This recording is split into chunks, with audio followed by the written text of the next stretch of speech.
আমরা যা খাই সেটাই কিন্তু আমাদের শরীরকে গড়ে তোলে, তাই না? একটা স্বাস্থ্যকর জীবনের প্রথম ধাপটাই হলো আমাদের খাবারের প্লেটে ঠিক কী আছে সেটা বোঝা। চলুন আজকের এই আলোচনায় পুষ্টিবিজ্ঞানের একেবারে মূল বিষয়গুলো খুব সহজ করে জেনে নেওয়া যাক। তো আজকে আমরা কি বিষয় নিয়ে কথা বলবো তার একটা ছোট্ট রোডম্যাপ দেখে নিই। প্রথমে আমরা খাদ্যের মূল উপাদানগুলো চিনব, তারপর ম্যাক্রো আর মাইক্রোনিউট্রিয়েন্টস নিয়ে জানব। এরপরেই দেখব পানি আর রাফেজের গুরুত্ব, কিভাবে একটা সুষম ডায়েট প্ল্যান করা যায়, আর একদম শেষে আমাদের লাইফস্টাইলের কিছু ভালো মন্দ দিক নিয়ে কথা বলবো। তাহলে চলুন একেবারে গোড়া থেকে শুরু করা যাক। আচ্ছা, আমরা যে রোজ এত কিছু খাই, এই খাবারগুলোর ভেতরে আসলে কি থাকে, কি দিয়ে তৈরি হয় এই সব কিছু? দেখুন, আমরা যা কিছুই খাই না কেন তার সব কিছুই কিন্তু মূলত এই ৬টি উপাদান দিয়েই তৈরি। এদের মধ্যে শর্করা, আমিষ আর স্নেহ বা ফ্যাট হলো আমাদের প্রধান পুষ্টি, মানে এগুলো বেশি পরিমাণে লাগে। আর ভিটামিন, খনিজ লবণ আর পানি হলো সহায়ক পুষ্টি, যেগুলো ওই প্রধান উপাদানগুলোকে কাজ করতে সাহায্য করে।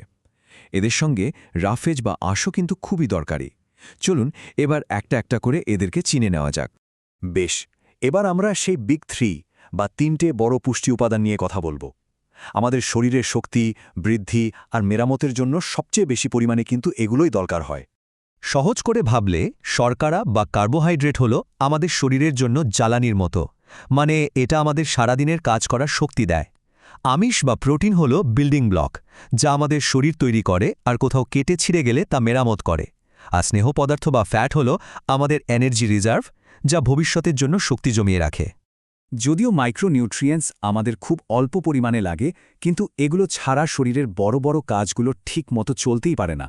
অনেকটা একটা গাড়ির ইঞ্জিনের ছোট কিন্তু খুব গুরুত্বপূর্ণ নাটবল্টুর মতো, বুঝলেন? ভিটামিনগুলোকে কিন্তু মূলত 2 ভাগে ভাগ করা যায়। ভিটামিন এ, ডি, ই আর কে এগুলো চর্বিতে দ্রবীভূত হয়, মানে আমাদের শরীরে এগুলো জমা থাকতে পারে। অন্যদিকে ভিটামিন বি কমপ্লেক্স আর সি পানিতে গুলে যায়, তাই এগুলো শরীরে জমে না। এর মানে কি দাঁড়ালো? এর মানে হলো এই ভিটামিনগুলো আমাদের রোজ খাবারের মাধ্যমে নিতে হয়। এই স্লাইডটার সবচেয়ে ইন্টারেস্টিং ব্যাপার হলো এটা সরাসরি দেখিয়ে দিচ্ছে যে কোন খাবারের অভাবে কোন রোগ হতে পারে। যেমন ধরুন, ভিটামিন বি1-এর অভাবে বেরি রোগ হয়, যেটা কিন্তু ঢেকি ছাটা চাল বা বাদাম খেলেই প্রতিরোধ করা যায়। ব্যাপারটা প্রমাণ করে যে সঠিক খাবারই কিন্তু সেরা ওষুধ। এবার আসি খনিজ পদার্থের কথায়, যেগুলো কিন্তু সমান জরুরি। যেমন আয়রন আমাদের রক্তে হিমোগ্লোবিন তৈরি করে, যেটা কিনা সারা শরীরে অক্সিজেন বয়ে নিয়ে যায়। আর ক্যালসিয়ামের কথা তো আমরা সবাই জানি, এটা আমাদের হাড় আর দাঁতকে মজবুত রাখে। এখন আমরা খাদ্যের এমন দুটো উপাদান নিয়ে কথা বলবো যেগুলোকে আমরা প্রায়ই ভুলে যাই, কিন্তু স্বাস্থ্যকর জীবনের জন্য এরা একেবারে অপরিহার্য। এরা হলো আমাদের শরীরের আসল আনসাং হিরো।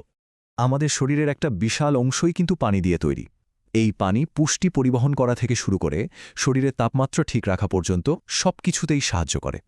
আর রাফেজ বা ফাইবার, যা আমরা ফলমূল বা শাকসবজি থেকে পাই, সেটা আমাদের হজম প্রক্রিয়াকে সচল রাখে আর শরীর থেকে বর্জ্য বের করে দিতে সাহায্য করে। বেশ, এতক্ষণ তো আমরা জানলাম খাবারের মধ্যে কি কি আছে। এখন চলুন দেখি এই সব উপাদানগুলোকে একসঙ্গে মিলিয়ে কিভাবে একটা স্বাস্থ্যকর খাদ্যাভ্যাস গড়ে তোলা যায়। এই ফুড পিরামিডটা হলো আমাদের জন্য একটা চমৎকার গাইডলাইন। খেয়াল করে দেখুন, এর সবচেয়ে নিচের অংশে আছে শর্করা, মানে ভাত বা রুটি, যা আমাদের সবচেয়ে বেশি খেতে হবে। তার উপরে আছে শাকসবজি ও ফল, এরপর প্রোটিন, আর একদম চূড়ায় আছে ফ্যাট বা চর্বি, যা আমাদের সবচেয়ে কম পরিমাণে খেতে হবে। একজন প্রাপ্তবয়স্ক মানুষের প্রতিদিনের খাবারে মোটামুটি 60% শর্করা, 20% আমিষ আর বাকি 20% স্নেহ পদার্থ থাকা উচিত। এখানে মূল শব্দটা কিন্তু ব্যালেন্স বা ভারসাম্য। কোনো কিছুই খুব বেশিও নয়, আবার খুব কমও নয়। আচ্ছা, আমরা তো সুষম খাবারের কথা জানলাম, কিন্তু আমাদের ওজন কি উচ্চতার সঙ্গে মানানসই?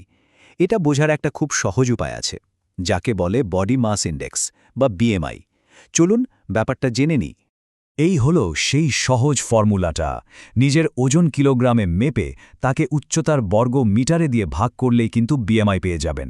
এটা বিশ্বজুড়ে স্বাস্থ্যকর ওজন মাপার জন্য একটা জনপ্রিয় পদ্ধতি। এই চার্টটা আমাদের বিএমআই স্কোর বুঝতে সাহায্য করে। এখানে কম ওজন, সঠিক ওজন, অতিরিক্ত ওজন এবং স্থূলতার সীমাগুলো খুব পরিষ্কারভাবে দেওয়া আছে। নিজের স্বাস্থ্যের অবস্থা সম্পর্কে একটা সাধারণ ধারণা পাওয়ার জন্য এটা কিন্তু বেশ কার্যকর একটা উপায়। আমাদের আলোচনা এখন প্রায় শেষের দিকে। খাবার তো হলো, এবার একটু দেখি আমাদের জীবনযাত্রার কিছু অভ্যাস কিভাবে আমাদের স্বাস্থ্যের ওপর সরাসরি প্রভাব ফেলে। জাঙ্ক ফুড নামটা শুনলেই জিভে জল আসে, তাই না? কিন্তু সমস্যাটা হলো এই খাবারগুলো খেতে সুস্বাদু হলেও এতে পুষ্টিগুণ প্রায় শূন্য।